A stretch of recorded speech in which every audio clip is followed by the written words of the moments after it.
Ya, selubung misteri pilihan bakal calon PDI Perjuangan dalam Pilkada DKI tahun depan masih tetap belum terkuak sampai saat ini. Meskipun Sang Ketua Umum Megawati Soekarno Putri buka suara kemarin dalam pidato membuka sekolah partai yang digelar di Depok, selain mengingatkan para calon kepala daerah agar tidak lupa asal-usul partainya jika terpilih nanti, Mega juga sempat menyinggung Ahok yang kerap melontarkan tentang mahar politik begitu. Ini sudah ada Bung Ansy Lemas yang merupakan juru bicara tim pemenangan Ahok. Kita akan mulasnya malam hari ini. Selamat malam Bung Ansy. Selamat malam Mas. Terima kasih sudah hadir. Lalu kemudian akademisi politik dari Universitas Paramadina Hendri Satrio. Selamat malam. Selamat malam Mas Indra. Apa kabar? Malam. Baik-baik Mas. Masih larut dalam dinamika politik DKI tidak? Iya, jelasnya begitu ya. Gitu. Dan nampaknya cuaca juga ikut-ikutan mempengaruhi peta politik di Jakarta. Gitu, oke. Baik.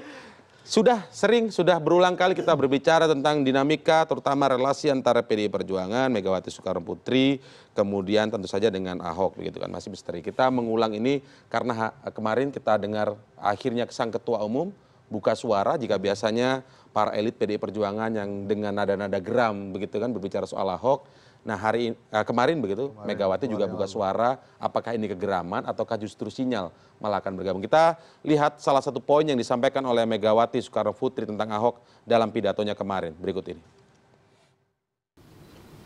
Jadi harus tahu, jangan asal wah jadi bupati, wali kota, tapi sepeser pun nggak mau nyumbang. Aneh, terus kita ini dibully, diputar bahwa sepertinya kita ini juga minta mahar dan sebagainya. Nah, saya ngomong langsung kok sama Pak Ahok, Pak Ahok, kita ngomongin mahar-mahar. Jangan gitu dong, ngomongnya dulu dari mana. Tapi dari saya memangnya saya minta mahar, ayo terus terang, tanyain nanti ya. Kalau Pak Ahok, enggak, kalau 2.000 mana saya dibayarin. Ngomong juga dong. Fair. Setengah mati loh waktu jadiin Pak Jokowi sama Pak Ahok itu di mana? Di Jakarta. Ya, itu salah satu poin yang disampaikan Megawati begitu. Apakah ini menjadi salah satu kekesalan elit-elit PDIP yang lain ketika Sang Ketua Umumnya ternyata ada nada-nada kesal juga seperti itu? Bagaimana Bung Ansy? Ya Mas Indra, kalau saya melihat yang disampaikan Ibu Mega itu konstruktif dan positif-positif saja. Justru positif saja ya? Ya, dan Pak Ahok juga sebenarnya sudah memberikan respon secara positif. Nah, tidak ada nada dari Ibu Mega yang bertujuan untuk katakanlah menyudutkan ataupun juga memojokkan Pak Ahok. Jadi itu ya cuma boleh dong Bu Mega bicara soal bahwa PDI Perjuangan ini sebagai partai itu sebenarnya menentang keras mahar politik, bahkan ikut membiayai ya kandidat-kandidat yang diusung oleh PDI Perjuangan ini. Dan sebenarnya tadi lewat pernyataan Ibu Megawati Soekarno Putri sendiri, Ibu Mega setelah menegaskan ketika Ibu Mega menanyakan kepada Pak Ahok dan Pak Ahok sudah menjawab tidak ada mahar politik ketika Pak Ahok berpasangan dengan Pak Jokowi pada 2012, bahkan biaya pemenangan, bahkan untuk menggerakkan mesin partai dan juga untuk mengawal proses suara ini, uang-uang saksi itu dibiayai oleh PDI Perjuangan. Jadi menurut itu yang mungkin tadi belum sempat kita ambil secara lengkap gitu, tapi setelah itu memang ada permintaan dari Megawati bahwa fair dong Pak Ahok buka ke publik, jangan cuma yang dibuka bahwa kalau dicalonkan oleh partai politik tentu ada biaya-biaya politik besar yang dikesankan itu mahar.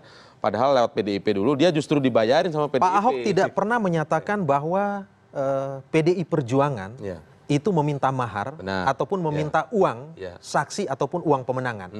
Pak Ahok hanya mengatakan bahwa partai politik di Indonesia ini juga belum sepenuhnya lepas dari politik transaksional. Dan sebenarnya yang mengatakan ini juga bukan hanya Pak Ahok. Banyak pihak, bahkan kader-kader partai sendiri mengatakan itu, apalagi para pengamat politik seperti Mas Hendri, Bung Hendri ini, pasti mengatakan seperti itu. Nah, dan ketika itu ditanyakan, Pak Ahok mengkonfirmasi bahwa itu tidak dilakukan oleh PDI Perjuangan. Tetapi kalau kita mau membaca pesan yang disampaikan oleh Ibu Mega supaya lebih komprehensif dan integratif, kita harus melihat. Yang pertama, penyampai pesan dalam hal ini komunikator ini adalah Ibu Megawati Soekarno Putri. Disampaikan komunikannya ini adalah para kader PDI Perjuangan dan juga calon kepala daerah. Dan disampaikan dalam momentum apa? Momentum sekolah politik.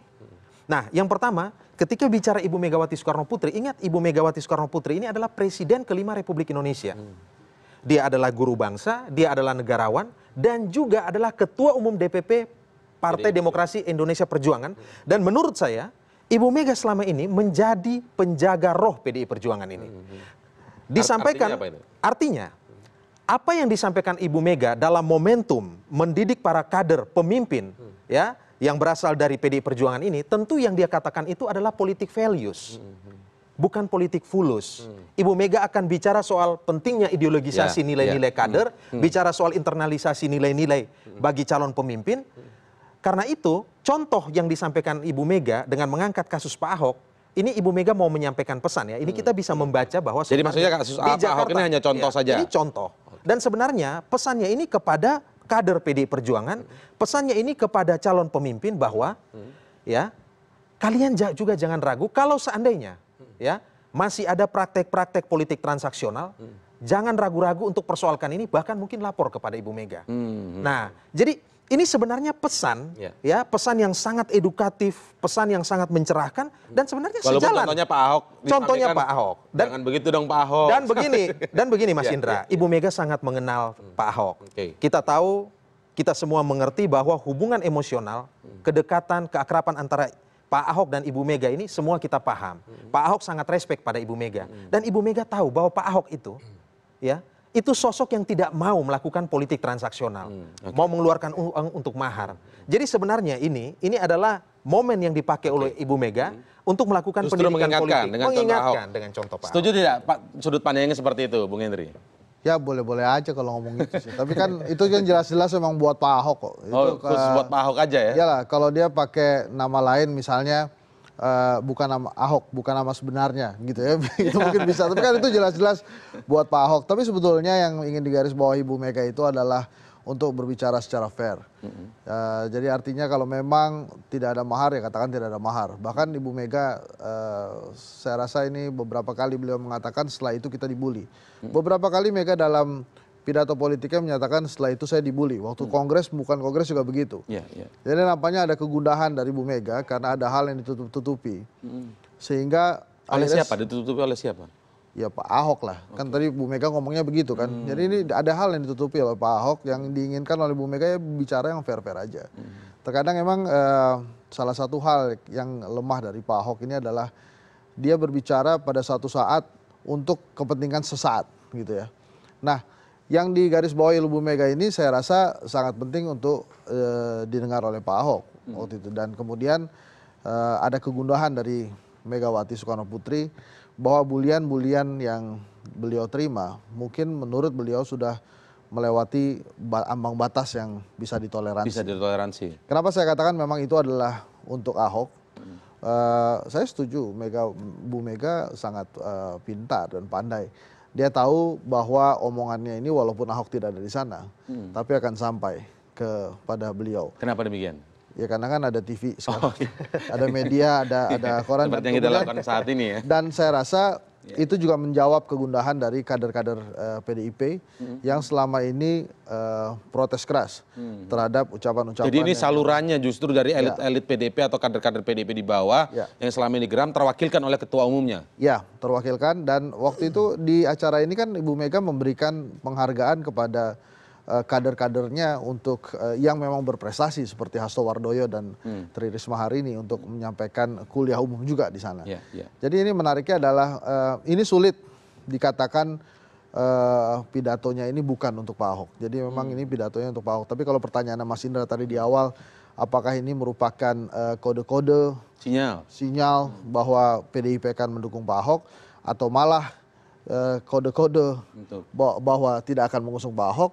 Nah ini bisa saya terjadi. Mungkin di segmen-segmen selanjutnya kita akan tahu aja segmentasinya ya. Baik. Oke, enggak, tapi saya ingin menggarisbawahi kalau misalnya ada pernyataan Bu Mega yang minta Pak Ahok untuk fair karena terkesan karena maksud dari dibully itu ada kesan muncul di opini publik apa yang disampaikan Pak Ahok itu sisi lain begitu. Walaupun tidak menuding PDIP, tetapi kan momentumnya saat itu adalah ketika tidak jadi diusung oleh partai, tidak mau menunggu PDIP dengan mekanismenya itu, akhirnya maju secara independen mengumumkan KTP, lalu muncullah soundbite atau statement-statement bahwa dengan partai politik itu ada biaya politik untuk menggerakkan ini dan itu segala macam, yang kemudian terasumsi adalah itu mahar, dan asumsinya menempel kepada PDIP karena saat itu memang Ahok sudah disebut dekat dengan PDIP tetapi tidak jadi maju dengan PDIP kemudian. Nah, yang dimaksudkan oleh Megawati Soekarno Putri adalah fair juga dong menyampaikan ke publik. Mungkin partai-partai politik ada maharnya, tetapi dengan PDIP justru tahun 2012 saat itu Ahok dibayari oleh PDIP ketika maju. Maksudnya itu, apakah perlu tidak mungkin Pak Ahok menyampaikan ke publik, menjawab kegundahan Bu Mega tadi, bahwa justru dia dibayari oleh PDIP saat 2012? Khusus untuk PDIP dan Gerindra yang mengusung Pak Joko Widodo dan Pak Ahok pada Pilkada 2012 yang lalu, bukan baru menjelang Pilkada DKI Jakarta 2017 yang akan datang ini, Pak Ahok bicara soal mahar politik atau ada atau tidak. Sejak awal 2012 itu Pak Ahok sudah bicara bahwa beliau bersama Pak Joko Widodo ketika itu mau diusung oleh PDI Perjuangan dan Partai Gerindra karena memang mereka tidak meminta apa-apa. Mereka tidak menetapkan mahar politik. Nah, jadi sebenarnya pernyataan-pernyataan seperti ini sudah dari jauh-jauh hari. Kalau kita bicara dalam konteks asumsi yang seperti dikatakan oleh Mas Indra, penilaian ataupun catatan kritis terhadap partai politik ini kan berangkat dari persepsi publik yang meluas di tengah masyarakat, kan begitu. Masyarakat memang melihat di banyak kasus kabupaten, kota, bahkan provinsi, partai politik ini kerap kali belum bisa sepenuhnya melepaskan diri dari politik transaksional ini.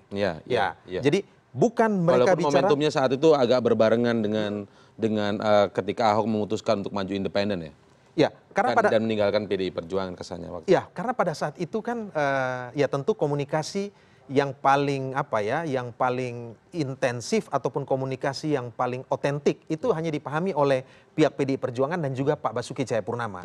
Nah, pada saat itu kan sampai hari ini kan kita tahu bahwa Pak Ahok ini bukan merupakan salah satu kader salah satu partai.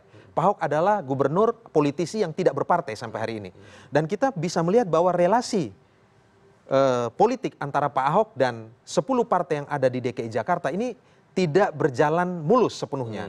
Jadi relasinya tidak melulu harmonis. Nah, dalam konteks itu sebenarnya ada peran-peran yang dimainkan oleh masyarakat sipil yang kemudian mengorganisir diri dalam bentuk teman Ahok ini, yang melihat mereka khawatir kalau misalnya nanti Pak Ahok ini tidak diusung oleh satu partai politik pun. Karena itu kemudian mereka mengambil langkah proaktif, mengambil langkah antisipatif untuk mengumpulkan KTP melalui jalur persorangan. Kira-kira poinnya di situ sebenarnya. Nah, kalau kita bilang tapi kan saat itu setelah muncul itu kemudian ada sebut-sebut istilah kemudian mahar yang kemudian dirumuskan sendiri begitu ya oleh mungkin sejumlah pihak begitu ya. Tetap walaupun maksudnya Ahok adalah kalau maju lewat partai politik membutuhkan sejumlah biaya, sejumlah untuk menggerakkan mesin partai dan lain sebagainya yang kemudian terkesan seperti mahal. Lalu muncul istilah deparpolisasi dan sebagainya yang saat itu dari elit PDI Perjuangan. Nah, ini kan ketika Ketua Umum bicara hari ini kan menjawab, kita agak flashback ke belakang sedikit, seperti ya inilah sebenarnya suara-suara dari bawah yang kemudian akhirnya disuarakan langsung oleh Ketua Umumnya. Ya, Jakarta ini kan sebenarnya etalase politiknya Indonesia, barometer politiknya Indonesia. Jadi apa yang terjadi di Jakarta itu dilihat orang mulai dari Aceh sampai Papua, dari Miangas sampai Pulau Rote. Nah, tadi ada satu terminologi soal deparpolisasi. Deparpolisasi itu terminologi yang bukan dikeluarkan oleh Pak Basuki Cahayapurnama. Nah, tetapi kita tahu bahwa itu sebenarnya muncul dari pihak partai politik sendiri, kan bicara soal deparpolisasi. Nah, yang berikut soal mahar, Pak Ahok sudah menegaskan bahwa memang PDIP tidak meminta mahar, dan itu keluar dari mulutnya Ibu Megawati Soekarno Putri pada saat menyampaikan materi pidato di sekolah ini. Itu dia yang maksudnya meminta karena ini sudah beberapa kali dibully begitu disampaikan beberapa kali kata Bung Hendry. Yang berikut yang membuli itu bukan Pak Ahok. Ya, ini kan masyarakat yang melihat. Opini Pak Ahok publik itu, opini publik. Pak Ahok juga kerap kali dibully, kan seperti itu. Nah, juga mungkin partai politik kerap kali dibully. Dan ini sebenarnya hal yang biasa saja dalam koridor demokrasi kalau misalnya argumentasi yang disampaikan ini bisa dipertanggungjawabkan secara etik dan rasional. Kira-kira begitu, Mas Indra. Bagaimana Bung Hendrik kalau kita selama ini begitu ya melihat, juga mungkin hadir di studio ini atau mungkin ditanya oleh wartawan di luar sana, sejumlah elit PDI Perjuangan keras, bahkan beredar video Ahok pasti tumbang begitu ya di YouTube begitu kan. Kemudian ada kemudian rapat-rapat internal dari PDIP ini, terutama DPD DKI yang kemudian menyebutkan bahwa sudah pasti tidak akan mendukung Ahok begitu kan, tidak mendukung petahana gitu lebih tepatnya. Nah, ini kemudian diasumsikan oleh analisis-analisis politik begitu bahwa PDIP belum tentu mereka yang berbicara karena tergantung dengan Megawati. Nah, kita lihat kemarin Megawati sang ketua umum PDI Perjuangan berbicara. Apakah selaras dengan apa yang terjadi pada elit-elit yang selama ini terkesan marah, geram terhadap Ahok, ataukah ini justru berbeda? Kalau kita tarik lagi Mas Indra, sebelum pembukaan sekolah ini Megawati melakukan manuver yang cukup mencengangkan misalnya. Mengganti Bambang Deha dengan Adi Wijaya. Ini juga membuat kita bertanya-tanya karena ini bukan serta-merta artinya gara-gara Bambang Deha mengusung lagu Ahok Pasti Tumbang kemudian diganti serta-merta menggambarkan bahwa Megawati dan PDIP pasti mendukung Basuki Cahayapurnama atau Ahok. Kenapa saya katakan demikian? Karena Mas Adi pun belum menunjukkan preferensi politik, gitu. Nah, kemudian hal ini dilanjutkan lagi dengan pidato politik Ibu Megawati yang memang sangat menjurus kepada Ibu Mega. Jadi kalau tadi dikatakan kita semua mengerti hubungan emosional antara Ahok dan Megawati. Saya mah jujur aja nggak ngerti. Kenapa demikian nggak ngerti? Karena kalau misalnya semobil bareng menuju ke rapat di kita nggak pernah tahu apa yang terjadi di sana. Semobil bareng kan bisa juga nggak ngomong-ngomong. Ini kan semuanya masih dalam tatanan claiming, ya kan? Ahok mengklaiming, Pak Jarod klaim, kemudian direspon oleh para elit-elit PDIP juga yang juga claiming, gitu kan? Kita nggak pernah tahu. Kalau kita tarik 2012 misalnya, waktu itu keras kental sekali Megawati atau PDIP akan dukung Foke Adang Durjatun waktu itu kan. Tapi di ujung-ujung berubah juga. Jadi wacana ke arah sana memang masih jauh. Apakah PDIP akan mendukung Ahok atau tidak? Ya sekarang kan opini publik yang dibangun adalah PDIP akan Ahok Jarot lagi. Ini seperti 2012 berarti. Sebenarnya seperti itu ya. Seperti 2012 dan bisa saja PDIP menemukan calonnya sendiri. Jadi belum terlihat jelas dari pidato yang dilakukan oleh Megawati kemarin begitu, walaupun sempat menyinggung Ahok dan lain sebagainya. Ya, karena memang masih semua masih tanda tanya. Jadi kalau dari pergerakan-pergerakan Bu Mega sama sekali Bu Mega belum mengarahkan bahwa ini pasti akan Ahok Jarot. Kenapa saya katakan demikian? Kalau memang Jarot yang diusung, kenapa panggung kemarin diberikan kepada Risma dan Hasto Wardoyo? Kan bisa saja Risma dan Jarot. Itu memiliki makna tersendiri menurut Anda? Iya dong, karena kan yang dilihat adalah Mega sendiri mengatakan bahwa para pemimpin-pemimpin ini telah menjalankan program sesuai dengan Pancasila dan kaidah-kaidah PDIP. Oke, baik, kita tahan dulu, nanti kita akan lanjutkan dengan poin lain yang disampaikan Megawati yang tidak kalah menariknya, bahwa dia mengingatkan calon-calon kepala daerah yang diusung oleh PDI Perjuangan, jangan lupa akarnya, jangan lupa asal-usul partai yang mendukungnya. Kami akan mengulasnya saat lagi.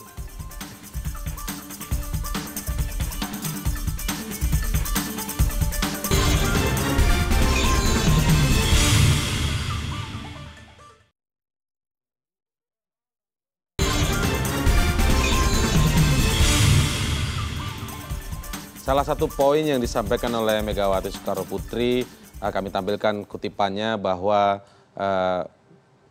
calon-calon kepala daerah dari internal partai ataupun yang akan diusungnya nanti tidak boleh lupa asal-usulnya atau tidak boleh lupa partainya, bahkan mengingatkan bahwa calon-calon kepala daerah nanti jika terpilih tidak boleh menolak disebut petugas partai.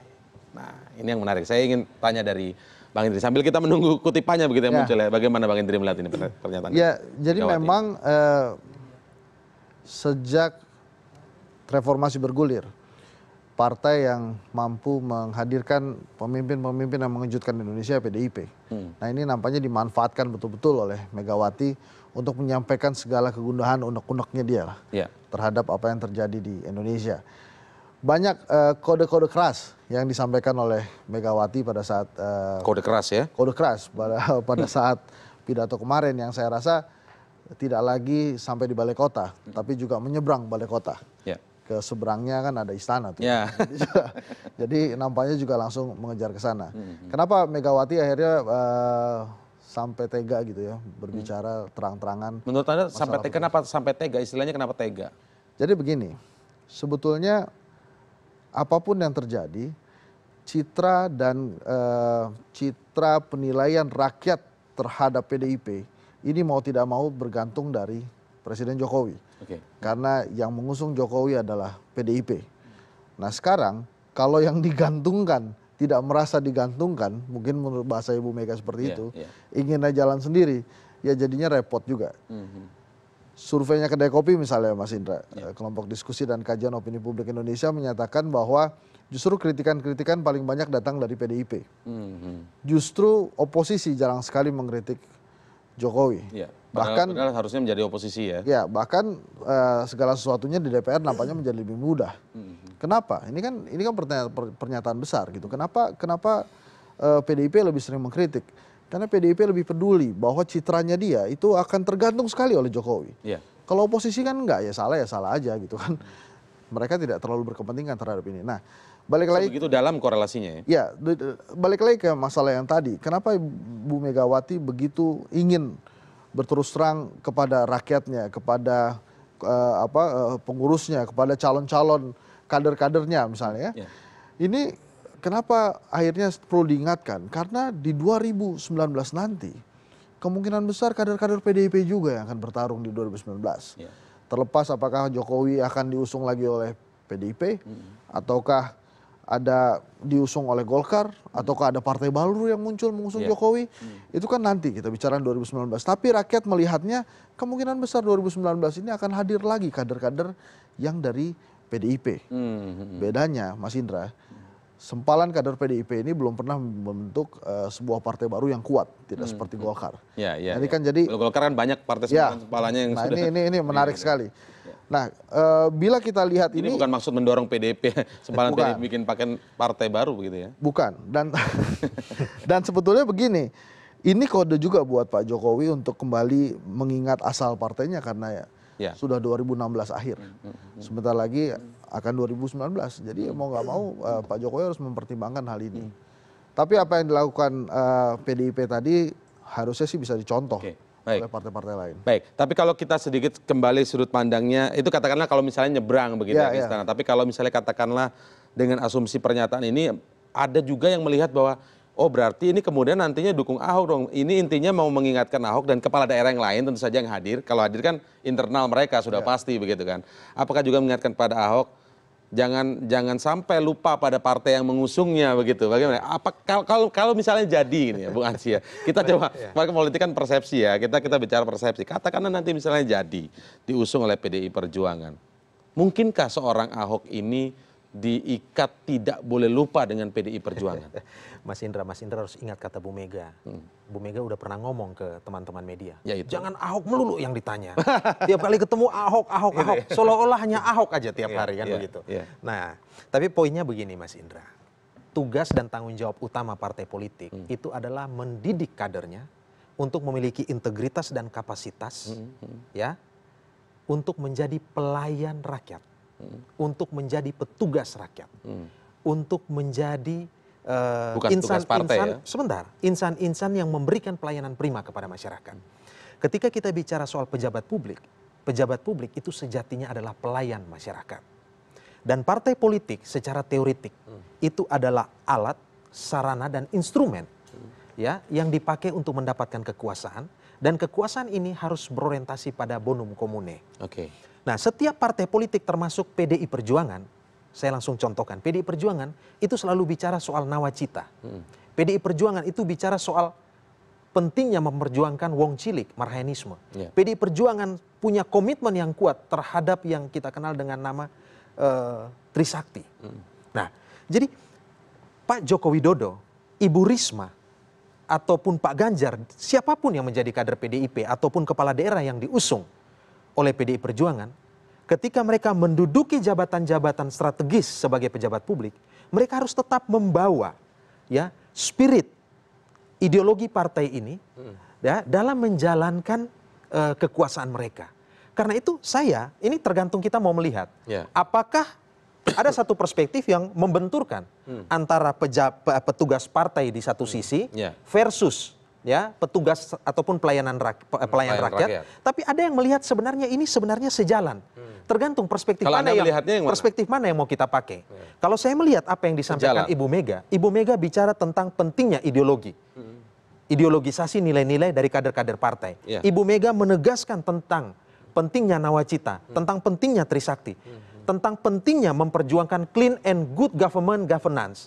Nah, apa yang bertolak belakang dengan yang diperjuangkan oleh Pak Joko Widodo dan yang bertolak belakang yang diperjuangkan oleh Pak Basuki Cahayapurnama atau Ibu Risma? Kalau kita lihat sebenarnya Ibu Mega ini suka sosok-sosok seperti Ibu Risma. Suka orang seperti Ganjar, suka orang seperti Ridwan Kamil, suka orang seperti Pak Ahok. Karena apa? Karena mereka ini action speak louder than words. Mereka ini adalah orang-orang pekerja keras yang kinerjanya itu lebih besar dari sekedar berkata-kata. Dan Ibu Mega itu orang yang sangat cermat untuk bisa melihat kira-kira siapa yang harus dia percaya, siapa yang harus dia yakini. Karena itu sampai hari ini PDI Perjuangan dalam konteks Jakarta itu masih betul secara cermat dan hati-hati untuk menimbang. Karena mereka tentu tidak mau mendukung calon yang salah dan kemudian dukungan mereka ini menjadi katakanlah kalau memang tidak bertolak belakang, tapi kan ini diulang-ulang. Kata-kata seperti jangan menolak kalau disebut petugas partai. Artinya kan ada kegundahan sebenarnya. Kalau Bung Hendri melihatnya sebenarnya. Nggak gini aja sebetulnya kan tadi dibilang bahwa Ahok ini adalah gubernur yang tidak berpartai. Itu bukan prestasi. Kenapa? Kalau dia dari awal maju sebagai gubernur atau wakil gubernur tanpa partai, angkat topi kita. Dia itu meninggalkan partai yang mengusungnya. Sebetulnya Bu Mega melihat itu kan. Makanya jangan lupa. Jangan sampai menolak disebut petugas partai. Dia ingatkan siapapun itu, Ahok, Risma, Ganjar kah? Begitu diusung oleh PDIP, awas lari. Jangan sampai melakukan hal itu. Menurut Anda? Itu adalah realita. Come on lah. Apakah Prabowo waktu itu protes? Ahok kemudian tiba-tiba meninggalkan beliau. Apakah kemudian Prabowo dan Gerindra marah-marah? Enggak juga. Persilahkan saja Pak Ahok. Tapi Pak Ahok punya citra yang seperti ini. Itu yang tidak diinginkan oleh Megawati. Citra lari dari partai pengusung. Makanya dia bilang, jangan sampai lupakan partai pengusung. Kenapa? Karena sudah ada contohnya Ahok lari dari partai pengusungnya. Itu yang tidak diinginkan sebetulnya. Saya akan menjawab Jadi Pak Ahok pertama masuk politik, beliau bergabung dengan Partai Indonesia Baru.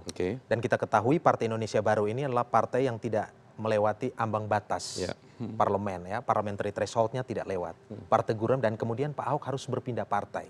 Pak Ahok masuk menjadi kader Partai Golkar. Pada saat itu ketika jadi bukan lompat maksudnya PIB itu konsekuensi logis. Supaya pengamat politik ini juga paham dan mengerti gitu ya. Jadi supaya mereka nih lebih clear melihat hal ini. Oh yang ngerti kalau itu. Don't worry, saya mengerti itu Bang. Jadi jangan lagi kemudian Anda berandai-andai. Enggak, saya mesti klarifikasi, saya mengerti. Penjelasannya itu. tidak saya mengerti itu. Itu partainya sudah tidak ada begitu ya. Dia harus pilih partai baru. Sekarang dijelaskan aja kenapa yang tadi saya katakan itu. Saya jelaskan, kamu ini prosesnya adalah kenapa Mega mengatakan itu karena pastinya ini mengingatkan Pak Ahok kalau sudah diusung nanti tolong jangan lari lagi. Sebentar. Yang harus masyarakat dan publik tahu ini adalah reasoning di balik. Kenapa Pak Ahok berpindah partai? Dari Golkar, pertama PIB, karena alasan itu. Membatas, Ketika di Golkar, Pak Ahok kemudian ditawarkan maju oleh Gerindra. Sebagai konsekuensinya Pak Ahok harus berpindah partai. Itu yang kedua. Nah, ketika Pak Ahok meninggalkan Gerindra, itu ada problem sikap partai Gerindra terkait dengan undang-undang pemilu kada yang mau direvisi. Pada saat itu, Gerindra itu memiliki sikap politik untuk mendorong pilkada dilakukan oleh DPRD. Jadi pilkada tidak langsung. Itu yang tidak cocok maksudnya. Ini yang secara prinsipil tidak cocok dengan nalar politik Pak Ahok dan juga yang menjadi keinginan publik. Nah, PDI Perjuangan pada saat itu, Ibu Mega mendorong pilkada tetap secara langsung. Nah, apakah ini tidak bisa dicerna sebagai suatu pilihan yang etik dan rasional? Nah, kalau pengamat politik tidak paham soal ini kan problem. Problem besar. Tidak bisa bicara soal bukan. Ini kelihatannya bukan ngomongin saya kok, nggak apa-apa. Kalau tidak, ini kan publik yang akan menilai kan begitu. Ini kan publik yang akan menilai. Tapi saya harus menjelaskan bahwa ada alasan di balik ini. Dan yang berikut, loyalitas tertinggi Bung Karno juga mengatakan, ya, loyalitas tertinggi itu adalah kepada bangsa dan negara. Bukan kepada partai. Partai itu adalah alat untuk memperjuangkan ini. Bahkan John F. Kennedy itu Presiden Amerika Serikat ke-35 pada tahun 61 mengatakan ada. My loyalty ends to my party ends when my loyalty to nation or to state itu begins. Okay. Ini jadi sebenarnya tidak ada yang harus dipertentangkan, dan visi dari PDI Perjuangan itu apa? Kesejahteraan dan keadilan masyarakat. Tapi jadi Dan itu ujungnya. Ini tadi lah yang ngomongin pesan pidato loh. Iya. Nggak kayak gini. Pesan pidatonya seperti itu. Ya, makanya kita kembali kita kembali ke pesan pidato. Tapi artinya gini, hari ini masyarakat sudah paham bahwa Pak Ahok pindah itu ada alasan prinsipilnya. Nah, jadi jangan didistorsi poin-poin. Tapi Anda melihat tidak kekhawatiran Bu Mega misalnya dengan pernyataan yang seperti bahwa jangan lupakan seorang pemimpin itu tidak melupakan akarnya, tidak melupakan partainya begitu. Kalau dibuat pilihan yang ekstrim, ya, loyalitas seorang politisi itu mesti pada negara. Jadi bicara ya tidak lagi pada kepentingan partai A, partai B atau partai C. Ketika sudah menjadi pejabat publik, dia adalah menjadi milik publik, karena itu harus berorientasi pada kepentingan publik, kepentingan bersama, bukan kepentingan kelompok A, kelompok B, atau kelompok C. Nah, selama ini kenapa bangsa kita tidak maju-maju? Karena kita hanya bicara soal kepentingan partai A, bicara soal kepentingan partai B, partai C, kelompok A, kelompok B. Kita lupa menambahkan kata kepentingan bersama atau kepentingan publik. Kita lupa menggarisbawahi yang kita sebut dengan bonum commune. Salus populi suprema lex. Kesejahteraan rakyat adalah hukum tertinggi. Dan itu sebenarnya menekankan pada kepentingan publik. Di atas kepentingan kelompok-kelompok ini. Partai politik adalah bagian dari kelompok-kelompok ini. Bung Hendri tadi bilangnya kejauhan ngomongin soal... Iya, ngomongin hasil pidatonya. Kita tahan dulu, nanti kita akan ulas lebih lanjut. Apalagi menjadi poin-poin yang disampaikan oleh Megawati dalam pidatonya kemarin. Saat lagi.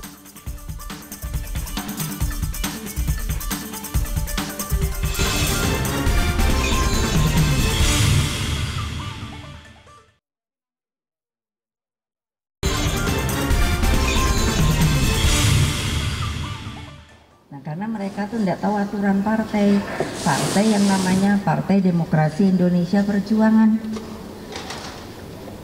Saya ya tidak mau kalau disamakan sama partai lain.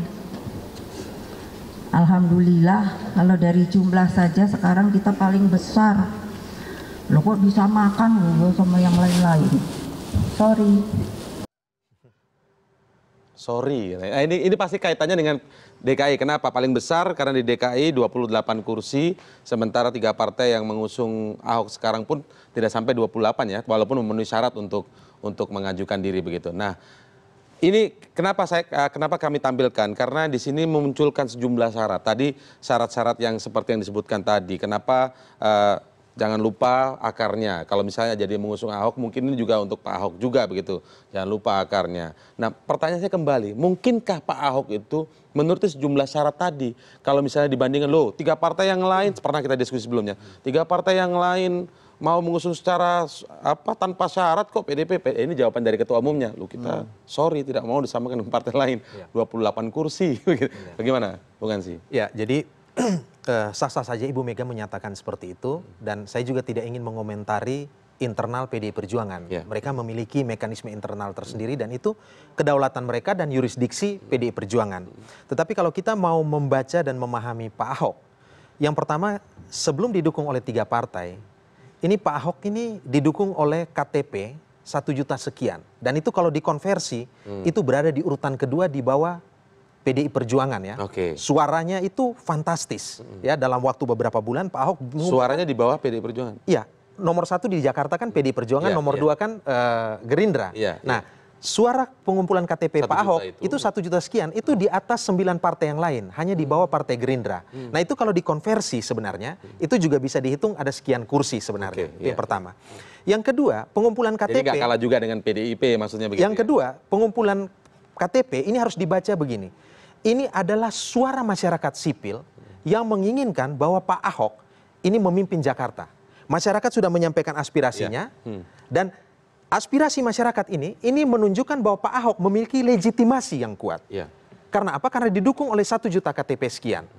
Dan ini sebenarnya pesan yang disampaikan kepada partai politik Dan secara kebetulan itu ditangkap oleh Partai Nasdem, Partai Hanura dan juga Partai Golkar yang melihat bahwa masyarakat sudah menyampaikan aspirasinya, Pak Ahok setidaknya memiliki legitimasi berupa dukungan yang lumayan banyak, dan ini kemudian diikuti oleh dukungan 3 partai. Ini kan persoalan, partai mau pasang telinga, membuka mata, membuka hati untuk mendengar aspirasi publik atau tidak. Nah, jadi 3 partai ini kemudian menyatakan kami ingin mendukung, mengusung. Tidak harus mengusung, tidak apa-apa. Bahkan mereka mengatakan dengan tanpa syarat.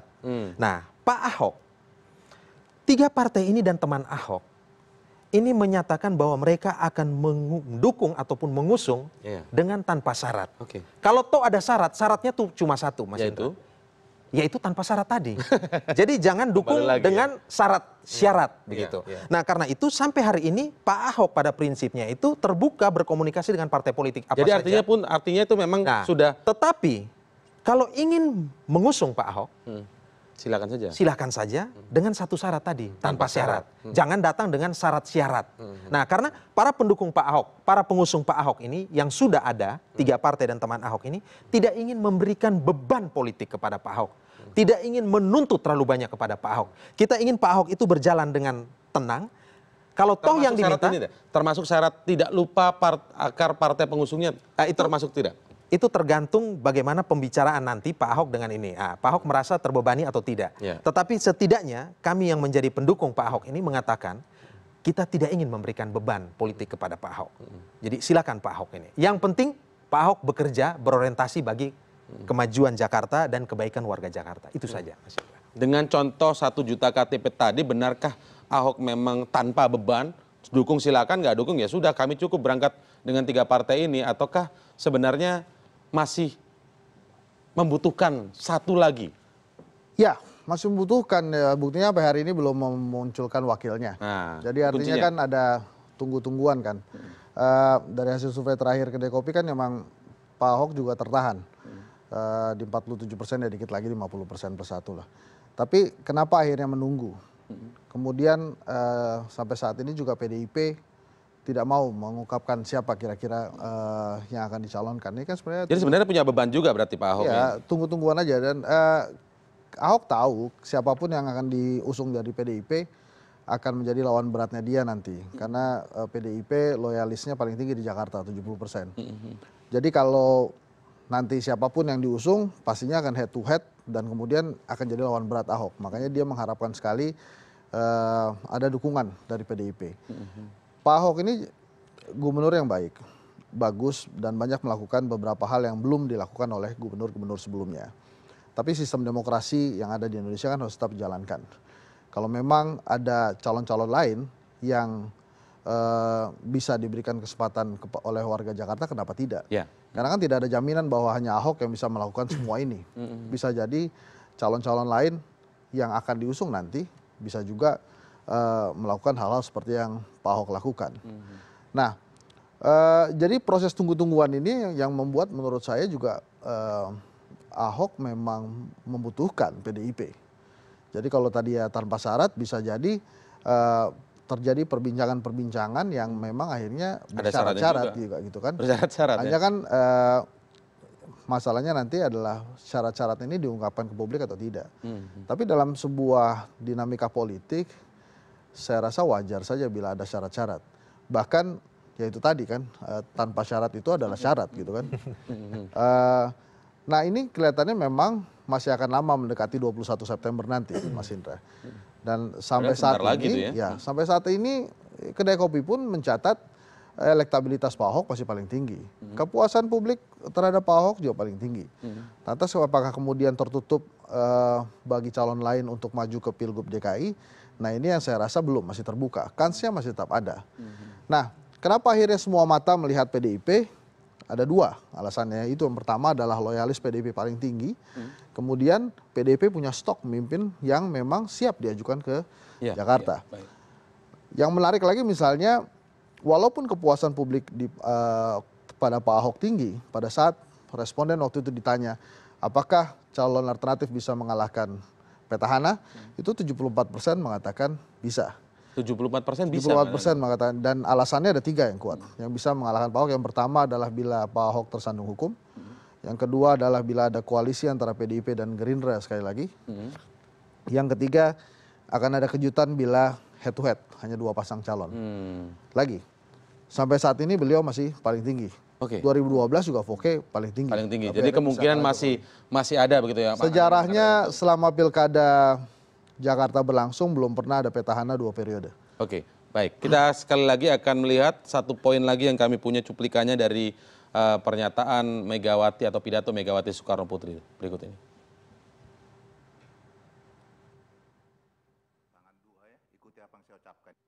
Saya bilang kan tadinya, tiap kali kalau nyegat saya, istilah kerennya itu doorstop, itu kan nggak lain, bagaimana Ahok Bu, gitu. Terus saya itu kan suka kesel, ya iya, geli ya, iya. Sepertinya di Republik ini pilkada itu cuman sorangan baik yang namanya DKI itu. Makanya tadi ketemu Bu Risma, ojo gede loh, nek ditakoni urusan ketua umum. Nah itu dia, saya ingin tanya Bang Henry. Ya walaupun kemudian kesannya memang seolah-olah pilkada itu hanya DKI saja di semua media dibahas seperti itu begitu ya. Tapi kalau ketika seorang ketua Megawati merasa sebal terus ditanya terus tentang Ahok, terus sebenarnya sebal karena pertanyaannya pilkada DKI atau karena sebal ini karena tekanan ini masih juga tarik ulur melihat perhitungan-perhitungan atau pertimbangan-pertimbangan Ahoknya nggak mau diikat oleh partai atau mungkin tapi secara kebutuhan butuh juga dengan Ahok ini atau bagaimana? Ya. Ini kan semuanya yang membuat jadi misteri berkepanjangan kan karena memang sampai saat ini PDIP belum mengajukan calonnya gitu kan. Tapi ya bagus juga jadi ada story-nya juga gitu kan. Buat teman-teman wartawan kan juga ini. Ini masalahnya misteri buat semuanya ataukah justru sebenarnya mereka juga bingung juga mau ngajuin Ahok atau tidak karena hal tadi yang kalau bingung sih enggak. Jadi ya Bu Risma kalau head to head sama Ahok juga dekat walaupun Ahok masih unggul ya.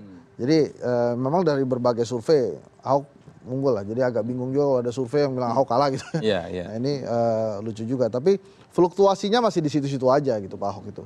Itulah yang menyebabkan menurut saya sebetulnya Pak Ahok ini tertahan.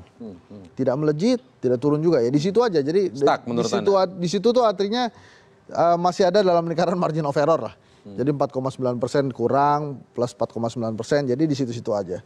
Nah yang menariknya itu kenapa Ibu Mega tadi langsung nunjuk Risma? Ojo wedi loh ya. Jadi nggak usah takut loh ya. Ini urusan ketua umum kan. Jadi ini yang akhirnya ini apakah Ibu Risma kemudian yang akan diusung gitu? Ataukah tiba-tiba ada calon lain juga yang diusung kan? Oh, seperti yang kemarin kan juga Pak Jokowi kan juga kita tidak pernah di luar radar ya. Di luar radar gitu ya. Kan macam-macam kemarin bahkan mengomentari Ridwan Kamil yang sudah berbaju merah misalnya. Nah ini kan kode-kode juga gitu. Jadi memang banyak hal yang terjadi. Nah ini secara hitungan politik ke 21 September ke 23 ya. Penutupan 23 itu masih agak jauh. Baik. Jadi hal-hal bisa terjadi juga. Baik. Kalau kita lihat beberapa apa yang ditayangkan, apa yang disampaikan oleh Megawati Soekarno Putri kan sudah terlihat tidak mungkin seperti akan partai yang lain seperti mungkin Nasdem, Golkar maupun Hanura yang silakan Pak Ahok saya mendukung Anda kan tidak mungkin seperti itu. Ada hal-hal tadi poin-poin yang disampaikan. Nah saya tertarik dengan apa yang disampaikan Bung Ansyi tadi bahwa silakan mendukung Pak Ahok terbuka tapi dengan tanpa syarat begitu kan. Nah tapi di satu sisi ketika Pak Ahok tidak segera, karena 1 juta KTP ini kan dengan calon yang sudah sebelumnya disampaikan Pak Heru ya. Nah, tapi ketika sekarang pun belum mendeklar, seolah Pak Ahok ini juga menunggu, nggak apa-apa deh agak syarat dikit-dikit juga nggak apa-apa. Ini menurut pendukung dari Pak Ahok sendiri seperti apa? Ya Mas Indra, kalau Pak Ahok sendiri seperti minta, bolehlah syarat dikit-dikit, kesannya seperti itu. Mas Indra, secara faktual, ini kan komunikasi politik masih dinamis, berjalan terus. Tadi Mas Henry mengatakan bahwa bisa saja di detik-detik terakhir ya ini akan terjadi begitu. Tetapi kan secara faktual hari ini dukungan 1 juta KTP sekian dan kemudian ada 3 partai itu kan untuk Pak Ahok dan Pak Heru katakannya seperti itu. Benar. Nah jadi kalau dibilang bahwa Pak Ahok juga belum punya pasangan itu juga salah. Faktualnya seperti itu dukungan jadi ini. Jadi Pak Heru sudah pasti hari ini nggak bisa udah. Sebentar. Jadi setidaknya itu kan yang kemudian ketika kalau kita angkat latar belakang ceritanya ini, latar belakang latar belakang ceritanya bahwa ada 1 juta KTP, ada 2 nama, calon gubernur, calon wakil gubernur, terus 3 partai ikut mendukung, terus mau mengusung kan seperti itu.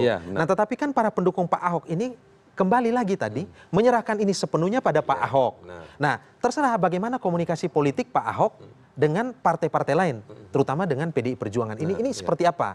Nah, jadi di situ kira-kira posisi dari 3 partai pendukung ini dan juga dari teman Ahok. Nah, itu dia posisi menunggu dari PDI Perjuangan nanti pembicaraannya seperti apa. Kan kalau dilihat di partai sebelumnya, kan 3 ini datang aja kan? Datang aja tanpa syarat. Artinya kalau untuk PDIP ada treatment khusus begitu. Jadi nanti boleh syarat dikit-dikit. Jadi kan Mas Indra, jadi poinnya untuk membangun kebersamaan sinergi yang sehat, itu tidak boleh ada diskriminasi dalam bersikap. Itu yang tadi, saya membahasakan dengan politik yang tanpa syarat tadi. Kan seperti itu. Jadi partai-partai ini harus berdiri secara setara. Kalau kita mau dalam kebersamaan ya kita harus bicara bersama. Nah, 3 partai ini sudah menyerahkan sepenuhnya pada Pak Ahok. Pak Ahok yang nanti akan memutuskan. Teman Ahok juga seperti itu dan kita sudah menyaksikan semua hal seperti ini. Nah, khusus PDIP. Sebentar. 3 partai ini kan sudah melalui mekanisme internal mereka sudah selesai. Nah, sementara PDIP yang saya katakan tadi, mereka punya kedaulatan sendiri, mereka punya yurisdiksi sendiri, mereka punya otonomi partai sendiri. Dan sampai sekarang ini kan untuk konteks Jakarta, PDI itu masih dalam fase mekanisme internal. Mereka masih menimbang-nimbang, belum memutuskan. Nah, silakan proses ini dilakukan saja, berjalan begitu saja. Silakan. Nah, kita juga jangan kemudian memaksa-maksa seolah-olah harus mendukung Pak Ahok kan begitu. Pak Ahok juga tidak dalam misalnya siapapun yang mau menjadi lawan Pak Ahok tidak akan memilih siapa yang akan menjadi penantangnya. Tapi Pak Ahok sendiri juga tidak menunggu PDIP maksudnya ya. Nah, tidak terlalu menunggu PDIP ya. Saya kira masyarakat, Mas Indra juga tahu bagaimana komunikasi politik Pak Ahok dengan Ibu Mega terutama dengan Ibu Mega terutama. Dan kemarin-kemarin ketika ada juga suara-suara yang agak keras kepada Pak Ahok, Ibu Mega mengatakan bahwa perlu cooling down untuk membuat politik ini menjadi lebih sejuk, katakanlah seperti itu. Nah, ini kan sebenarnya sebenarnya secara historis, secara ideologis Pak Ahok itu punya kedekatan dengan partai ini kan gitu. Nah, jadi kami yang sebagai pendukung ini sebenarnya ya memberikan keleluasan kepada Pak Ahok. Nah, saya ingin tapi tidak ada diskriminasi ya. Saya ingin menyampaikan sedikit saja tadi mengklarifikasi yang dikatakan oleh Mas Henry tadi bahwa Pak Foke pun juga pada saat 2012 itu elektabilitasnya tinggi. Nah, Pak Ahok tinggi dan belum ada jaminan Pak Foke tinggi tapi bisa kalah. Nah, saya ingin mengatakan bahwa ada satu item yang membedakan Pak Foke dan Pak Ahok. Kepuasan publik Pak Foke itu rendah pada saat itu dan itu kemudian terus menggerogoti elektabilitasnya. Dan pada saat itu calonnya rival buat Pak Foke itu bukan tahun-tahun Pak Joko Widodo yang memiliki kinerja track record yang bagus di Solo. Sementara Pak Ahok hari ini memiliki tidak sama. Pak Ahok ini memiliki tingkat kepuasan publik yang relatif tinggi dan itu bisa kemudian dikonversi menjadi peningkatan elektabilitas. Kira-kira seperti itu. Baik, sebagai penutup, saya ingin kembali ke soal pidato Mega lagi. Kenapa saya ingin terus ke pidato dari Mega? Karena merupakan ketua PDI Perjuangan. PDI Perjuangan memiliki kursi terbanyak 28 di DPRD DKI. Nah, artinya bisa mencalonkan sendiri. Nah, ini yang kemudian ditunggu-tunggu. Dengan adanya pidato yang disampaikan oleh Megawati tadi menyinggung nama Risma, kenapa nggak menyinggung nama Ganjar misalnya atau menyinggung nama yang lain? Apakah ini bisa menjadi tolak ukur ataukah yang mana sebenarnya tolak ukurnya bahwa akan mengusung Ahok tetapi Ahok mau tidak mau harus menerima sejumlah syarat tadi ataukah PDIP memang sudah punya nama Risma yang untuk diajukan dari pidato tadi? Sebenarnya sekarang kita lihat kenapa PDIP melakukan atau pembukaan sekolah calon pemimpinnya adalah sekarang. Justru pada saat panasnya kompetisi Pilgub di Jakarta. Ada beberapa hal menurut saya pesannya adalah, ini yang pertama mengutarakan bahwa PDIP memiliki kader yang cukup banyak untuk dicalonkan. Kemudian yang kedua adalah ingin diberitahukan juga ke publik bahwa ini show off dulu begitu ya? Show off, jadi PDIP masih menimbang-nimbang. Nah, kemudian sempat disebutkan Risma. Risma mendapat panggungnya di situ. Kemudian Hasto Wardoyo juga mendapatkan panggungnya di situ. Dan beberapa kader-kader bahkan ada jenderal juga di sana hadir untuk mengikuti acara ini. Ini yang membuat menurut saya masih jauh kita bisa menebak apakah nanti PDIP akan mengusung Ahok bersama Pak Jarod atau memang mengusung sendiri. Sampai saat ini kan selentingannya di internal PDIP sudah pasti Ahok Jarot. Tapi kan belum tentu juga yang terjadi. Masih banyak juga saat ini bertebaran calon-calon yang bisa saja kemudian muncul sebagai kejutan. Ada Riza Ramli, ada Budi Waseso, ada wali kota Pangkal Pinang, ada macam-macam yang kemarin hadir itu kita lihat. Nah ini membuat dramaturgi Pilkada Jakarta memang belum akan berakhir ya. Belum selesai. Tapi yang pasti Pak Ahok akan tetap tidak ada diskriminasi dalam bersikap terkait dengan partai politik ya. Ahok itu sama dengan PDIP. Ahok itu adalah Ahok yang memang tidak bisa didikte oleh siapapun. Baik, kita lihat nanti. Dan orientasinya pada kepentingan publik. Kita lihat nanti seperti apa hasil akhirnya. Terima kasih Bung Hansi Leman, terima kasih Bung Hendri Satrio telah bergabung bersama kami malam ini di CNN Indonesia Prime News.